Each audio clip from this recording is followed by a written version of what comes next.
Aujourd'hui, on va parler des gauchistes et on va commencer par Mathieu Slama qui est passé sur Radio J. Donc je vais mettre un petit filtre anti-droit d'auteur.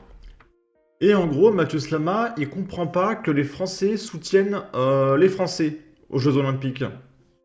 Je cite, je vais être un peu rabat-joie, mais le nationalisme dans le sport me dérange. Pourquoi soutenir un sportif juste parce qu'il est de notre pays? Donc Mathieu Slama, lui, il est en colère parce que les Français soutiennent les athlètes français. C'est insupportable. Alors qu'on devrait soutenir tout le monde. Mais du coup, ça sert à quoi le sport si on soutient tout le monde? Je comprends pas trop le délire. Mathieu Slama, Mathieu Slama. Moi, je veux bien hein, l'engouement autour des Jeux Olympiques, très bien. Moi, j'ai déjà dit, je le redis, hein, moi, je suis pas à l'aise avec tout un tas de choses pendant ces Jeux Olympiques. Le chauvinisme, le nationalisme, les gens qui soutiennent de facto les Français plutôt que les autres. Moi, j'ai toujours pensé que dans le sport, on devait soutenir son sportif préféré et pas forcément le sportif de sa ville ou de son pays. Mais passons. Donc, Non mais Mathieu Slama, personne n'a de sportif préféré en water polo, en nage ou un truc comme ça. Donc tu soutiens par défaut l'athlète français. bref, mais au-delà de ça, moi, ce qui me dérange dans ces Jeux Olympiques, c'est cette espèce de d'unanimisme forcé, dépolitisant, Il est incroyable ce mec. Radio Modin, excusez-moi, qui dit ta gueule. Marguerite Stern qui dit d'ailleurs pourquoi aimer son pays tout court. C'est tellement désastreux que c'est drôle. La gauche rêve d'une terre sous bannière neutre, c'est terrible. Le gauchisme est une maladie mentale. Le tweet le plus stupide de la décennie, record à battre. Le gauchisme à ce niveau est effectivement une maladie mentale. Il ne comprendra toujours pas la notion de patriotisme. Ici, c'est un gauchiste qui a fait une tier list et qui vient juste de diffamer une trentaine de personnes, voire plus, parce que des fois il diffame des communautés entières. Et regardez, la première catégorie, c'est les descendants d'un certain monsieur moustachu, directement. Les descendants directement de ce monsieur-là. Parce que là, le niveau de diffamation, il est absolu. On pourrait presque porter plainte contre cette personne, sauf que... Qui est-elle? Je ne sais pas. Ça pourrait être cool de la retrouver pour pouvoir vraiment porter plainte. Et donc, les descendants du monsieur moustachu, c'est le Rassemblement National et les Israéliens. Ça, je sais pas. Dans les gros méchants assumés, on pareil, niveau diffamation, on est au top. On voit le Patriote 13, Cro-Blanc, merde, comment il s'appelle? Jean Messia, Damien Rieu, Bruno Attal, Psyodélique. Lui, j'ai oublié son nom. Il y a Mila, Thaïs Descuffon, Alice Cordier. Donc voilà, si toutes ces personnes pouvaient faire une plainte groupée contre cette personne, ça serait plutôt cool. Dans les racistes, alors ça c'est gentil hein, d'être seulement raciste, il y a Shemshem qui est turc. Alors comment on fait? On a Thibaut InShape, les Italiens. Voilà, les Italiens. Des dizaines de millions de personnes, juste italiens, voilà. La communauté Genshin Impact, je sais pas pourquoi. C'est peut-être lié à la polémique, parce qu'il y avait une nouvelle île qui était sortie, où il y avait...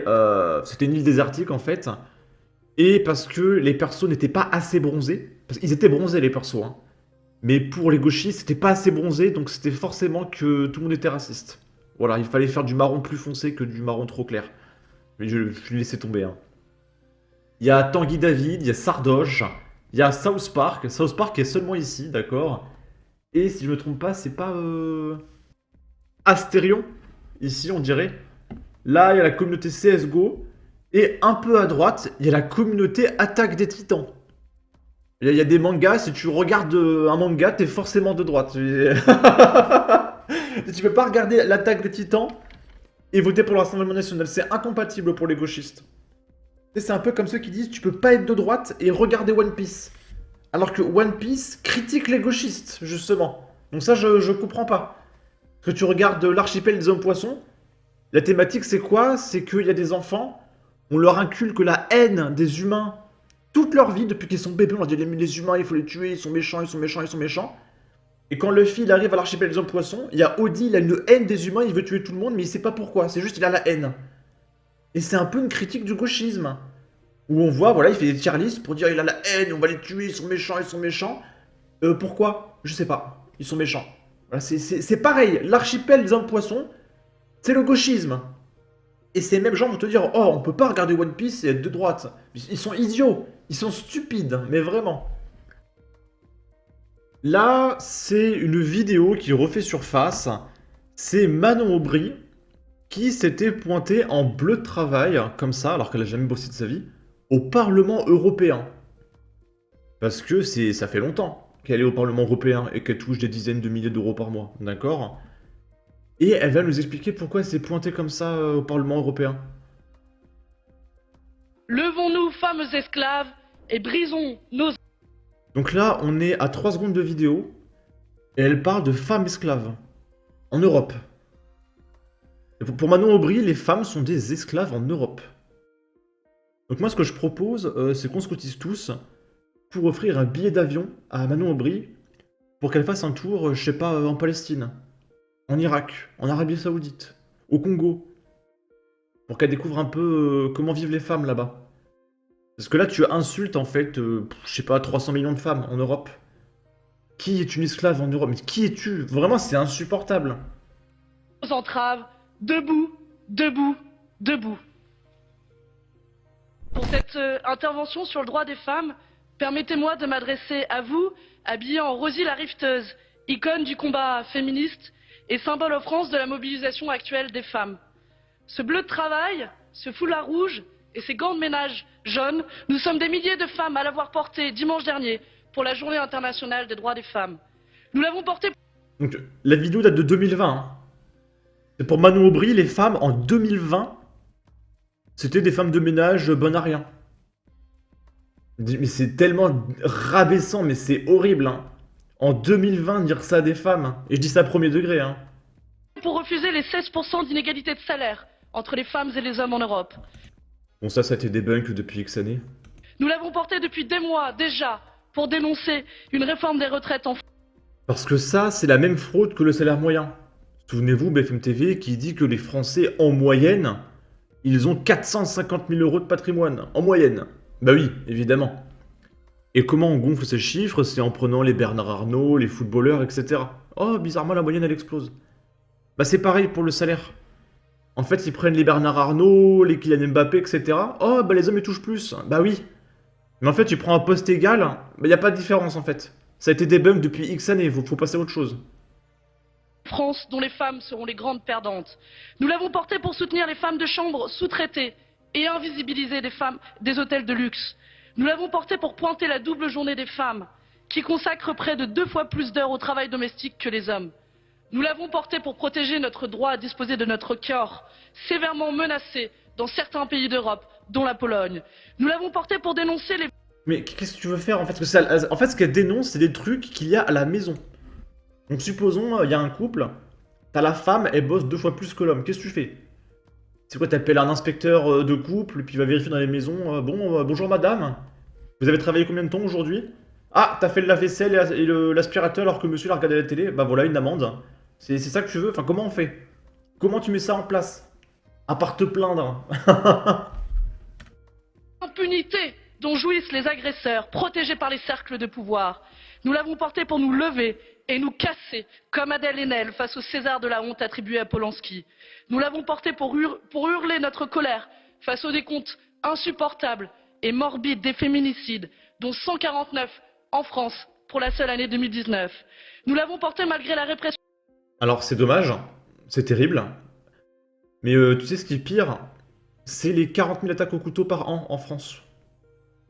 Je pense que 40 000, c'est un tout petit peu plus que 140 meurtres, en fait. Policière qui s'est violemment abattue sur les marches féministes nocturnes organisées samedi dernier à Paris. Nous l'avons porté aussi, quitte à nous faire traiter de petites par un député français sur les bancs de l'Assemblée nationale. Nous l'avons porté avec fierté, solidarité et combativité. Ce week-end, nous étions des centaines de milliers à déferler contre le patriarcat partout en Europe. Alors soyez prévenus, nous ne nous tairons plus et nous n'attendrons plus l'égalité qui nous est due. Mais tu es en Europe! Il y a déjà l'égalité! Et nous continuerons de reprendre en chœur l'hymne des femmes. Levons-nous, femmes esclaves, et brisons nos entraves, debout. Mais quelles entraves! Tu es européenne! Tu as tous les droits! C'est incroyable, hein, c'est incroyable. Incroyable. Et je fais un petit cut, mais cette nana qui se plaint de l'égalité homme-femme et qui met un bleu de travail, elle touche entre 24 000 et 60 000 balles par mois depuis des années. Et elle se pointe en bleu de travail pour te parler d'égalité. Mais c'est une blague en fait. Donne-nous ton pognon. Donne-nous ton pognon. Ici, alors pendant que t'as Manon Aubry qui te parle d'égalité des femmes, et comme quoi c'est une esclave en Europe, y a la Hongroise qui va se faire casser la gueule tout à l'heure par l'Algérienne, qui a fait une vidéo et qui explique je dois combattre un homme demain en parlant de l'Algérienne Iman Khelif, donc qui a un taux de testostérone qui est quand même vachement élevé et qui fait beaucoup débat, et qui a éclaté la vice-championne en 46 secondes. Et tout à l'heure, c'est au tour de cette personne de l'affronter et elle a un peu peur. Et elle dit il a été avéré qu'Iman Khelif est un homme en 2023. Elle a été disqualifiée. Je vais mettre ma vie en danger, a déclaré la boxeuse Luca Amori concernant l'Algérienne Iman Khelif qu'elle doit affronter demain. Et le post avait été publié hier. Et là, elle parle hongrois, hein, donc ça sert à rien que je vous le montre. Et là, elle a partagé une affiche sur son Instagram, Luca Amori, où elle met une petite femme un peu fragile, et en face, il y a un minotaure qui fait 300 kilos de muscles, d'accord. Et apparemment, elle s'est fait, pas poursuivre en justice, mais il y a le CIO des Jeux Olympiques, ou je sais pas quoi, qui exige des excuses de sa part, de s'excuser. Et elle pourrait être disqualifiée carrément si elle ne fait pas d'excuses, hein. Voilà. Je pense que ce serait une meilleure chose, plutôt qu'elle se fasse défoncer la mâchoire en 30 secondes pendant son match. Qui pourrait lui sauver la vie, du coup. Et là, c'est le Patriot 13 qui nous partage une information. L'Association internationale de boxe va décerner à Angela Carini, qui a abandonné son combat contre l'Algérienne Iman Khelif, une récompense en argent équivalente à celle d'un champion olympique. Le CIO est très gêné par la situation. Et d'ailleurs, au passage, en Italie, ça fait un très gros scandale, parce que c'est une athlète italienne, et l'Italie est très très derrière elle. D'accord? Et pendant que t'as des femmes qui se font littéralement défoncer la tronche sous les applaudissements des féministes, tu as Manon Aubry, voilà, qui se pointe en bleu de travail pour dire que les femmes en Europe, c'est des esclaves. Voilà. Je commence à en avoir ras-le-bol des féministes aussi, je ne les supporte plus. En tout cas, n'hésitez pas à donner votre avis, votre opinion, à partager, liker, commenter, ça aidera au référencement de la vidéo sur YouTube. Abonnez-vous, suivez-moi sur Twitter, prenez soin de vous, salut!